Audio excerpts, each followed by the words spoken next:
दोस्तों नमस्कार। Exam कंकस channel पे आपका स्वागत है। मैं हूं केदारनाथ मिश्रा। दोस्तों डेली करंट अफेयर्स की वीडियो में इस समय हम लोग 7 एवं 8 जनवरी 2025 के जो महत्वपूर्ण करंट अफेयर्स के प्रश्न हैं उनको देखेंगे। दोस्तों आज चूंकि 8 जनवरी है और अभी असिस्टेंट प्रोफेसर भर्ती की जो परीक्षा है वह होने वाली है 16 और 17 फरवरी को, तो अभी 1 महीने से अधिक का समय है। इसलिए यह माना जा सकता है कि अभी कम से कम 15 जनवरी तक के करंट अफेयर्स आपकी परीक्षा के लिए इंपॉर्टेंट है, तो उसको पढ़ते रहिए। बाकी जो सेक्शन वाइज करंट अफेयर्स हमारे सिलेबस में है, जैसे राष्ट्रीय, अंतर्राष्ट्रीय, खेल, विज्ञान, उसके लिए हम करंट अफेयर्स की वीडियो अलग से उपलब्ध कराएंगे, उसको हम तैयार कर रहे हैं, ठीक है ना।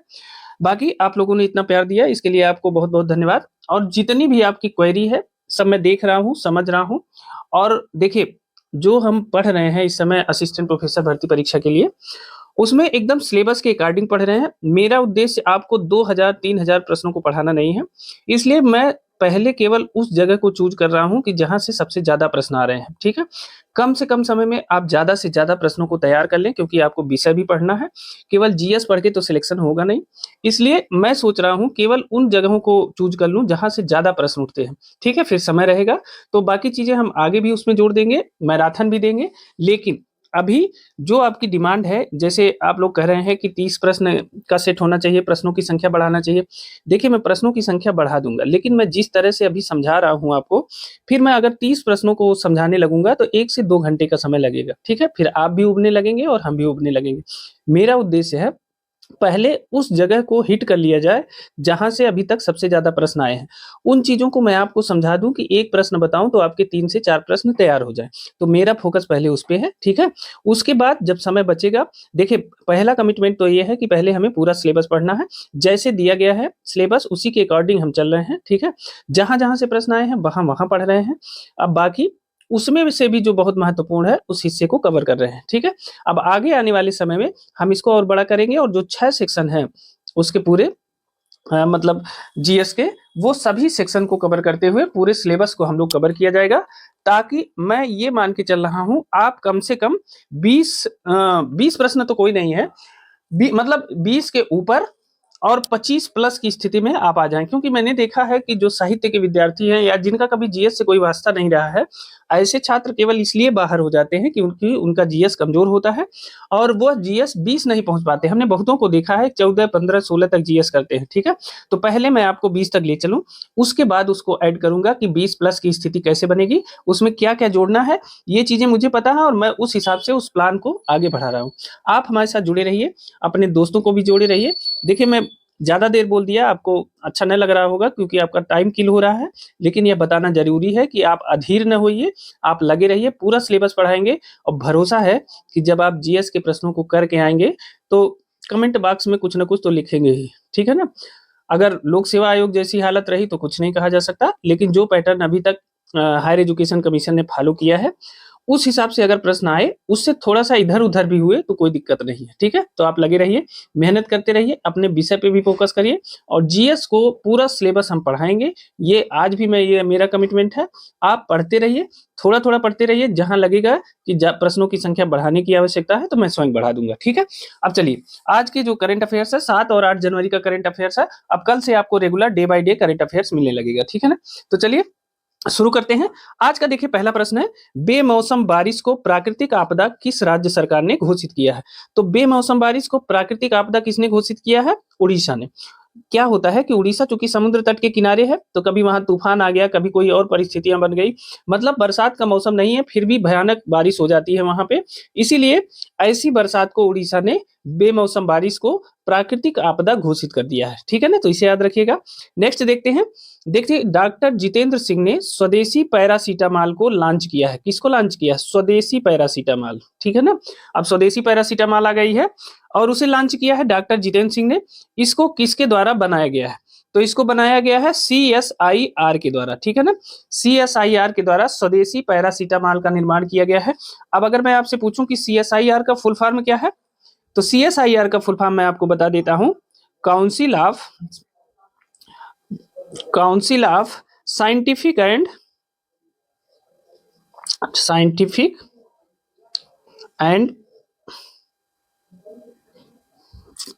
इंडस्ट्रियल रिसर्च, ठीक है। Industrial research. ठीक है। तो देखिए CSIR का फुल फॉर्म क्या है, council of scientific and industrial research, ये है CSIR का फुल फॉर्म। और इसी ने स्वदेशी पैरासीटामॉल का निर्माण किया है, जिसे डॉक्टर जितेंद्र सिंह ने लॉन्च किया है। ठीक है ना। नेक्स्ट देखते हैं, तीसरा पॉइंट है, अमेरिका के सर्वोच्च नागरिक सम्मान प्रेसिडेंशियल मेडल ऑफ फ्रीडम से किसे सम्मानित किया गया है। तो देखिए अमेरिका का जो सर्वोच्च नागरिक सम्मान है, यह भी याद रखिएगा। अगर आपसे यह पूछ लिया जाए कि अमेरिका का सर्वोच्च नागरिक सम्मान कौन सा है, तो वह है प्रेसिडेंशियल मेडल ऑफ फ्रीडम। ठीक है, तो इसे याद रखिएगा। अमेरिका का जो सर्वोच्च नागरिक सम्मान है वह है प्रेसिडेंशियल मेडल ऑफ फ्रीडम। इससे किसे सम्मानित किया गया है, तो यह है जॉर्ज सोरोस। ठीक है ना, जॉर्ज सोरोस को सम्मानित किया गया है। अब देखिए जॉर्ज सोरोस का नाम हमने इसलिए इस प्रश्न में दिया है क्योंकि यह एक बहुत विवादित व्यक्ति है। क्या है, विवादित व्यक्ति हैं। हम इनके बारे में वह नहीं बताएंगे जो आपकी परीक्षा के लिए आवश्यक नहीं है, क्योंकि कहानियां सुनाने की आदत मेरी नहीं है। ठीक है, सिर्फ टारगेट पे बात करेंगे। तो देखिए presidential medal of freedom George Soros को दिया गया है। यह विवादित व्यक्ति हैं। देखिए इनके साथ साथ जो है 19 लोगों को दिया गया है, लेकिन हमने नाम निकाला है जॉर्ज सोरोस का। यह बहुत विवादित व्यक्ति हैं। खासकर भारत सरकार से इनका विशेष जो है तनाव है। यह जो है भारत के लोकतंत्र का मजाक उड़ाते हैं और भारत में तानाशाही की शासन की हमेशा चर्चा करते हैं। ठीक है, पहली बात, जो भारत के विदेश मंत्री हैं, भारत के विदेश मंत्री वर्तमान में कौन है, भारत के विदेश मंत्री इस समय कौन है ये बताइए। तो भारत के विदेश मंत्री हैं doctor S Jaishankar. Doctor S Jaishankar ने इन्हें बूढ़ा, अमीर और खतरनाक व्यक्ति कहा है। क्या है, बूढ़ा, अमीर अमीर और खतरनाक व्यक्ति। ठीक है ना, और खतरनाक व्यक्ति कहा है। ठीक है ना, ये क्या करते हैं, ये कई देशों की सरकारों को अस्थिर करने के लिए फंडिंग करते हैं। ठीक है, इनकी बहुत कहानियां हैं। हम सिर्फ भारत के संदर्भ में बात करेंगे। तो जॉर्ज सोरोस एक विवादित व्यक्ति हैं और विदेश मंत्री डॉक्टर एस जयशंकर ने इन्हें बूढ़ा, अमीर और खतरनाक व्यक्ति कहा था। ठीक है ना, एक बात ये याद रखिए, जॉर्ज सोरोस की एक संस्था है जिसका नाम है ओपन सोसाइटी फाउंडेशन। इनकी संस्था का नाम पूछा जा सकता है। ठीक है, जो देखिए कभी कभी कभी अच्छे का नाम भी अच्छा हो जाता है और कभी बुरे का नाम भी बहुत जो है चर्चा में आ जाता है। चर्चा में आने के लिए भी बुरा होना भी कोई बहुत बड़ी बात नहीं है। ठीक है, तो जॉर्ज सोरोस चूंकि दुनिया भर के लिए बहुत बुरे आदमी हैं, पता नहीं जो बाइडेन को इनके में कौन सा गुण दिखाई दिया है, क्योंकि जो नवनिर्वाचित राष्ट्रपति वहां के हैं ट्रंप जी, उन्होंने भी इसे अच्छा नहीं माना है। तो अब देखिए जॉर्ज सोरोस की एक संस्था है जिसे कहते हैं ओपन सोसाइटी फाउंडेशन। क्या है, ओपन सोसाइटी फाउंडेशन। ठीक है, फाउंडेशन, यह जॉर्ज सोरोस की एक संस्था है, इसका नाम है ओपन सोसाइटी फाउंडेशन। इसी के माध्यम से जो है यह दुनिया भर में बवाल मचाते हैं। इस इनकी संस्था ओपन सोसाइटी फाउंडेशन ने एक बार कश्मीर, स्वतंत्र कश्मीर के का विचार दिया था। ठीक है ना, स्वतंत्र कश्मीर का विचार दे दिया था। इन्होंने कहा था कि कश्मीर पे भारत का अवैध कब्जा है और कश्मीर को स्वतंत्र करना चाहिए। ठीक है, तो भारत सरकार से इनकी दुश्मनी इस कारण से भी है। किस संस्था ने कहा था, जॉर्ज सोरोस की संस्था ओपन सोसाइटी फाउंडेशन ने कहा था। ठीक है ना, तो इनके बारे में इतना जान लिए आप कि यह एक विवादित व्यक्ति है और विदेश मंत्री डॉक्टर एस जयशंकर ने इन्हें बूढ़ा, अमीर और खतरनाक व्यक्ति कहा था। और ओपन सोसाइटी फाउंडेशन इनकी संस्था है जिसने एक बार स्वतंत्र कश्मीर का विचार दिया था और भारत सरकार के इस समय जो प्रधानमंत्री हैं श्री नरेंद्र मोदी जी को ये बिल्कुल नहीं पसंद करते, उन्हें तानाशाह कहते हैं। ठीक है ना, तो भारत सरकार के, भारत के लोकतंत्र से इनको ज्यादा दिक्कत है, तो इसलिए इन्हें याद रखिएगा। अब देखिए नोट में देख लेते हैं क्या है, अमेरिका के राष्ट्रपति जो बाइडेन ने 19 लोगों को अमेरिका का सर्वोच्च नागरिक सम्मान दिया, यानी प्रेसिडेंशियल मेडल ऑफ फ्रीडम कितने लोगों को दिया, 19 लोगों को दिया। लेकिन एक आदमी का नाम हमने आपको बता दिया जो आपकी परीक्षा में पूछा जा सकता है। ठीक है ना, नेक्स्ट देखते हैं। देखिए भारत दुनिया का किस नंबर का सबसे बड़ा मेट्रो रेल नेटवर्क वाला देश बन गया है। मतलब भारत में जो मेट्रो लाइन है इस समय जितनी किलोमीटर की, वह दुनिया में किस नंबर में आती है, तो तीसरे स्थान पे। भारत दुनिया में मेट्रो रेल नेटवर्क के मामले में तीसरे स्थान पे आ गया है। तो पहले स्थान पे कौन है, पहला स्थान है चीन का और दूसरा स्थान है अमेरिका का। ठीक है ना, पहला स्थान किसका है, चीन का है और दूसरा स्थान है अमेरिका। तो जो पहला स्थान है मेट्रो रेल के बारे में कौन है, अमेरिका का, चीन का है, दूसरा अमेरिका का है। और भारत का जो मेट्रो रेल नेटवर्क है अब हो गया है 1000 किलोमीटर लंबा। ठीक है ना, भारत में मेट्रो लाइन कितनी लंबी हो गई है, 1000 किलोमीटर की। और इस मामले में भारत दुनिया में तीसरे स्थान पे आ गया है। ठीक है, इसे याद रखिएगा। पांचवा पॉइंट देख लेते हैं। 6 जनवरी 2025 को लोकसभा अध्यक्ष ओम बिरला ने, देखिए लोकसभा अध्यक्ष कौन है इस समय, ओम बिरला जी हैं, ठीक है ना, याद रखिएगा, क्योंकि लोकसभा का नया चुनाव हुआ है तो ये मत जान लीजिए कि बदल गए हैं, लोकसभा अध्यक्ष हैं ओम बिरला जी।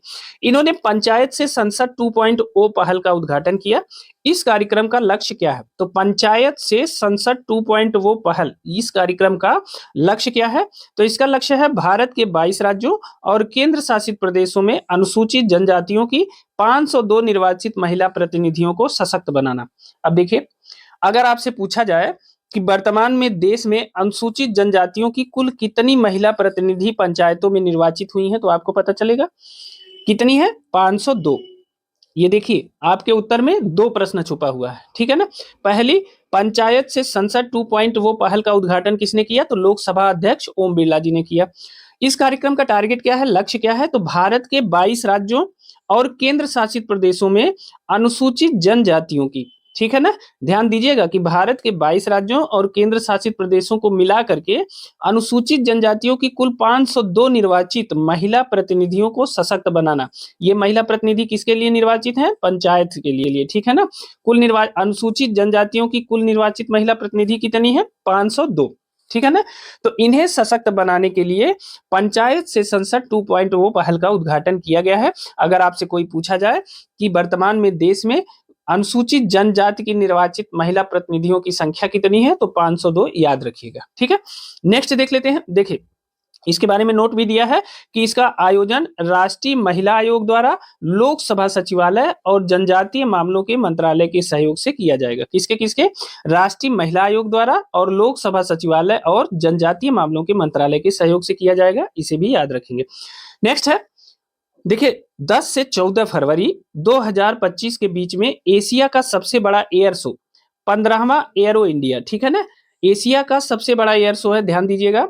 और उसका इस बार जो चरण है 15वां एयरो इंडिया का आयोजन कहाँ किया जाएगा? तो बेंगलुरु में, ठीक है ना। एशिया के सबसे बड़े एयर शो या 15वें एयरो इंडिया का आयोजन कहाँ किया जाएगा? बेंगलुरु में किया जाएगा। इसे याद रखिएगा, 10 से 14 फरवरी के बीच में। भाई डेट भी याद रखा करिए, क्योंकि उत्तर प्रदेश लोक सेवा आयोग जैसा अगर आपका हायर एजुकेशन कमीशन भी कर देगा तो फिर दिक्कत हो जाएगी, इसलिए डेट भी याद किया करिए, ठीक है ना। अब देखिए, इसका थीम है runway to a billion opportunities. क्या है थीम? इसका थीम है runway to a billion opportunities, इसे याद रखिएगा, ठीक है ना। नेक्स्ट देखते हैं, भारत का पहला जैविक मत्स्य पालन क्लस्टर किस राज्य में शुरू किया गया? भारत का पहला जैविक मत्स्य पालन क्लस्टर किस राज्य में शुरू किया गया है? तो सिक्किम में शुरू किया गया है, ठीक है ना। पहला जैविक मत्स्य पालन है, ये ध्यान रखिएगा, इसमें रसायन का उपयोग नहीं किया जाएगा, जैविक खाद का प्रयोग करके जैविक रूप से जो चीजें होंगी उसी का केवल प्रयोग किया जाएगा, ठीक है ना। तो भारत का पहला जैविक मत्स्य पालन क्लस्टर किस राज्य में शुरू किया गया है? तो सिक्किम में।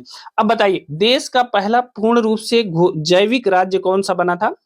देश का देखिए, देश का पहला पूर्ण जैविक राज्य, देश का पहला पूर्ण जैविक राज्य, देश का पहला पूर्ण जैविक राज्य कौन बना था? तो वह बना था सिक्किम, ठीक है ना। देश का पहला पूर्ण जैविक राज्य किसे घोषित किया गया था? तो सिक्किम को घोषित किया गया था। अब आपसे अगर पूछ लूं कि कब घोषित किया गया था, तो वर्ष 2016 में, ठीक है ना, वर्ष 2016 में, और वह जनवरी का ही महीना था, ठीक है ना। वर्ष 2016 में जनवरी के ही महीने में सिक्किम को देश का पहला 100% या पूर्ण जैविक राज्य घोषित किया गया था, ठीक है ना। तो इसे याद रखिएगा, बहुत इंपॉर्टेंट है। अगर मैं पूछूं कि सिक्किम को पूर्ण राज्य का दर्जा कब मिला, तो देखिए 36वें संविधान संशोधन किसके द्वारा? 36वें संविधान संशोधन के द्वारा, ठीक है, 36वें संविधान संशोधन 1975 के द्वारा, ठीक है ना। सिक्किम भारत का 22वां पूर्ण राज्य बना था, ठीक है ना, 22वां राज्य बना। तो पूर्ण राज्य कब बना सिक्किम? देखिए 35वां जो संशोधन है, 35वें संशोधन के द्वारा जो है सिक्किम भारत का राज्य बना था, आंशिक रूप से बना था, लेकिन 36वें संशोधन के द्वारा 1975 में सिक्किम जो है पूर्ण राज्य के रूप में और 22वां राज्य बना था सिक्किम भारत का, ठीक है ना। तो इसे याद रखिएगा, इससे ज्यादा सिक्किम से कोई प्रश्न नहीं पूछा जाता। यही 3 प्रश्न यहां से आ सकते हैं। पहला, देश का पहला पूर्ण जैविक राज्य कौन है? तो सिक्किम है, इसे वर्ष 2016 में पूर्ण जैविक राज्य घोषित किया गया था। फिर सिक्किम 36वें संविधान संशोधन 1975 के द्वारा सिक्किम भारत का 22वां पूर्ण राज्य का दर्जा प्राप्त किया, ठीक है ना। अब देखिए, करंट अफेयर्स का जो प्रश्न है वो क्या है? पहला जैविक मत्स्य पालन क्लस्टर किस राज्य में शुरू किया गया है? तो सिक्किम में शुरू किया गया है, तो इसे याद रखेंगे ना, ठीक है।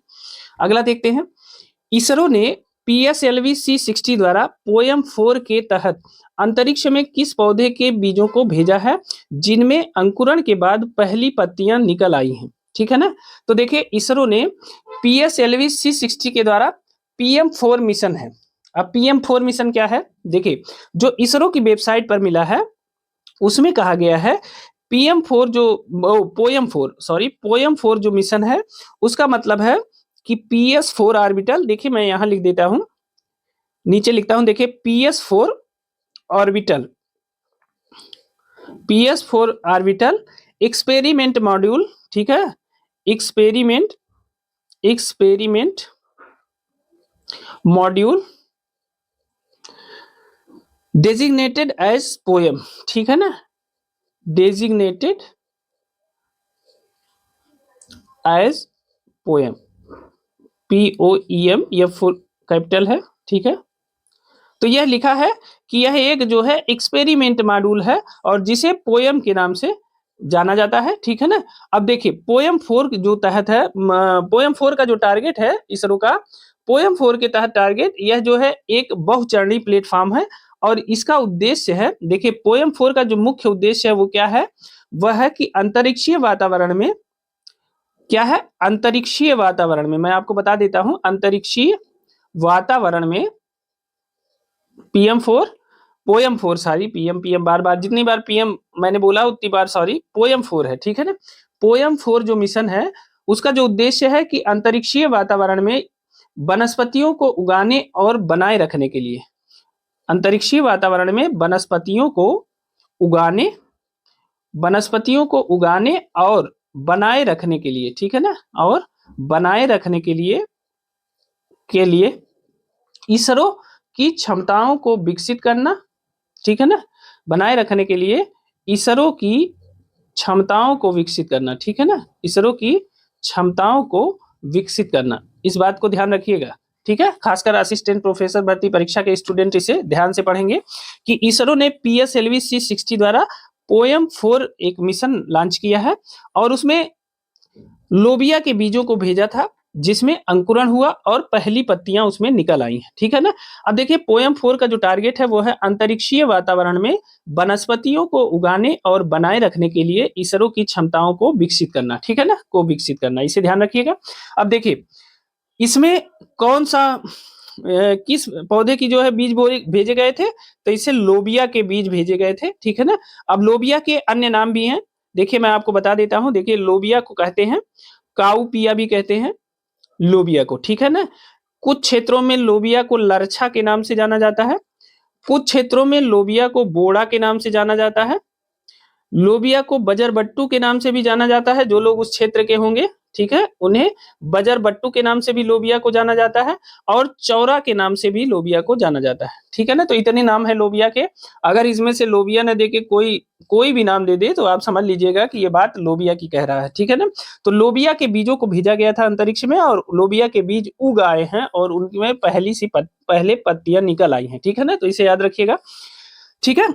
अगला देखते हैं, नवा पॉइंट है, नई दिल्ली में केंद्रीय आयुर्वेद संस्थान के नए भवन की आधारशिला किसने रखी है, तो प्रधानमंत्री नरेंद्र मोदी ने। केंद्रीय आयुर्वेद संस्थान का निर्माण कहाँ हो रहा है, देखिए प्रश्न ऐसे भी बन सकता है कि केंद्रीय आयुर्वेद संस्थान का निर्माण कहाँ किया जा रहा है, तो नई दिल्ली में किया जा रहा है और इसकी आधारशिला किसने रखी, तो प्रधानमंत्री नरेंद्र मोदी ने रखी है, तो इसे याद रखिएगा, ठीक है।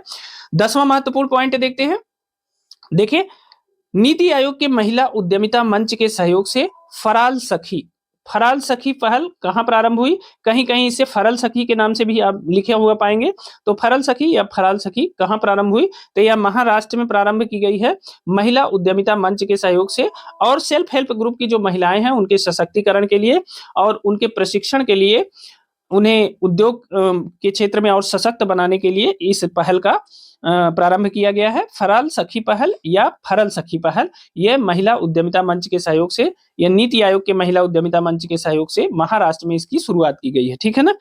चलिए नेक्स्ट देख लेते हैं, 11वां पॉइंट है, किस देश के प्रधानमंत्री जस्टिन ट्रूडो ने इस्तीफा दे दिया है, तो वह है कनाडा।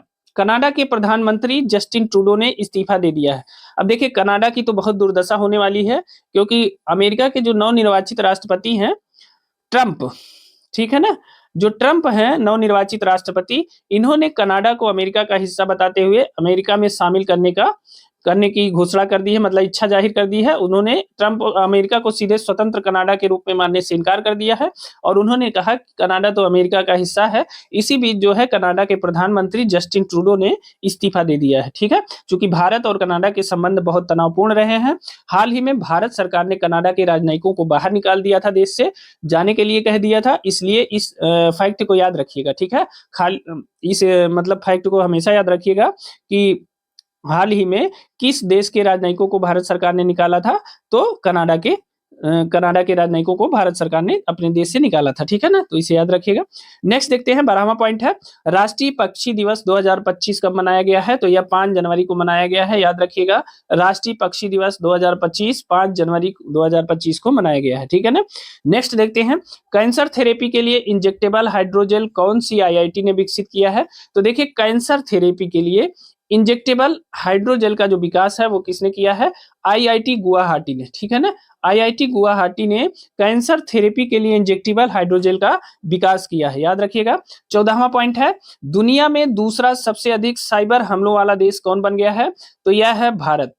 भारत दुनिया में दूसरा सबसे अधिक साइबर हमलों वाला देश बन गया है। तो पहला देश कौन सा है, तो पहला देश है अमेरिका। अमेरिका दुनिया में साइबर हमलों को झेलने वाला पहला देश है और भारत दुनिया में साइबर हमलों का सामना करने वाला दूसरा देश है। तो इन दोनों देशों को याद रखिएगा, आपकी परीक्षा के लिए ये दोनों महत्वपूर्ण है। ठीक है ना। तो दोस्तों ये थे आज के हमारे मतलब 7 और 8 जनवरी के महत्वपूर्ण करंट अफेयर्स के प्रश्न। यह प्रश्न आपको कैसे लगे हमें कमेंट करके जरूर बताइएगा। अगर आपको इन प्रश्नों की पीडीएफ चाहिए तो आप हमारा टेलीग्राम चैनल और व्हाट्सएप चैनल ज्वाइन कर लीजिए, उसका लिंक हमने डिस्क्रिप्शन बॉक्स में दे दिया है। अगर आपको ज्वाइन करने में कोई असुविधा होती है तो आप हमें कमेंट बॉक्स में कमेंट करें, हम आपको लिंक प्रोवाइड कराएंगे। ठीक है ना। और साथ ही इस वीडियो को अपने दोस्तों के साथ भी शेयर कर दीजिए। करंट अफेयर्स की और वीडियो पड़ी हुई है एग्जाम कांकर्स चैनल पे, आप वहां प्ले लिस्ट में जाएंगे तो घटना सार के हर सेक्शन पे हमने करंट अफेयर्स की वीडियो बनाई है। और सबसे महत्वपूर्ण बात, 200 प्रश्नों की एक मैराथन वीडियो भी है जो आपकी परीक्षा के लिए बहुत उपयोगी सिद्ध हो सकती है। नवंबर महीने तक वो अपडेट है, नवंबर 2024 तक, तो उस वीडियो को भी देख लीजिए। बाकी सेक्शन वाइज हम वीडियो बना रहे हैं असिस्टेंट प्रोफेसर भर्ती परीक्षा के लिए। ठीक है, बाकी विषयों को आप हमारे साथ पढ़ते रहिए, ऐसे ही साथ देते रहिए, स्वस्थ रहिए, मस्त रहिए, मेहनत से पढ़िए। मिलते हैं अगली वीडियो में कुछ नए तथ्यों के साथ, तब तक के लिए बहुत बहुत धन्यवाद।